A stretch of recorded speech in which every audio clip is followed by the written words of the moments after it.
আসসালামু আলাইকুম everyone, Kaliachak family কিচেনে তোমাদের সবাইকে স্বাগত। তো তোমরা সবাই কেমন আছো? আশা করি সবাই ভালো আছো। তো আজকে আমি তোমাদের সঙ্গে শেয়ার করব চিনির ক্যারামেল তৈরির সহজ পদ্ধতিতে সেমাইয়ের পায়েস। ভিডিওটা স্কিপ না করে লাস্ট অবধি দেখার জন্য অনুরোধ রইল। তো এখন আমি রান্নাটা শুরু করছি। প্রথমে আমি একটা কড়াইয়ে 2 লিটার লিকুইড দুধ নিয়ে নিলাম। এখানে আমি গরুর দুধ নিয়েছি। তোমরা চাইলে বাজারে যে লিকুইড প্যাকেটের দুধ কিনতে পাওয়া যায় সেটাও নিতে পারো। আর এখানে আমি চুলোর আঁচটা হাই ফ্লেমে করে রেখেছি।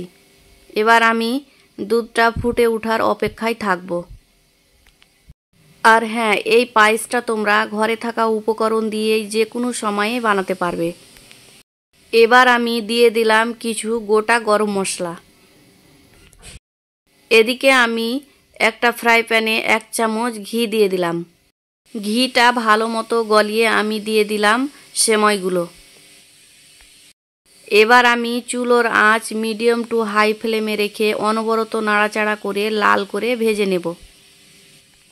এই মতো লাল করে ভাজা হয়ে গেছে। এবার আমি চুলো থেকে নামিয়ে সাইডে রেখে দেব।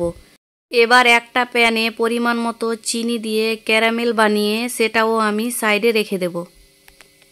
এদিকে দুধ ফুটে ঘন হয়েও এসছে। এবার আমি ভেজে রাখা সেমাইগুলো দিয়ে দেব। এবার সেমাইগুলো দুধের সঙ্গে ভালো মতো এইভাবে মিশিয়ে নিতে হবে। এবার আমি বানিয়ে রাখা ক্যারামেলটা দিয়ে দিলাম।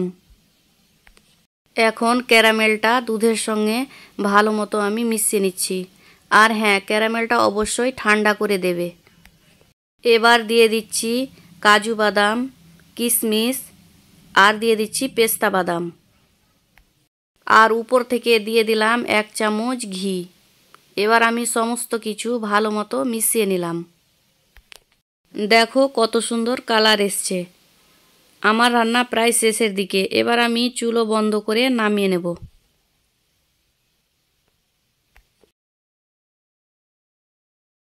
এবার আমি একটা পাত্রে সার্ভ করে নেব।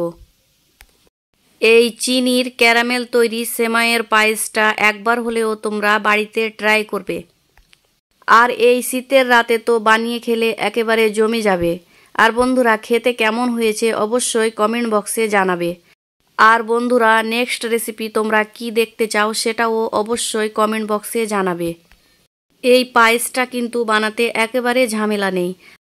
আশা করি এই চিনির ক্যারামেল তৈরি সেমাইয়ের পায়েসটা তোমাদের ভালো লেগেছে। ভালো লেগে থাকলে লাইক, কমেন্ট অ্যান্ড শেয়ার করবে। আর আমার চ্যানেলে নতুন হয়ে থাকলে আমার চ্যানেলটা সাবস্ক্রাইব করবে। আল্লাহ হাফিজ।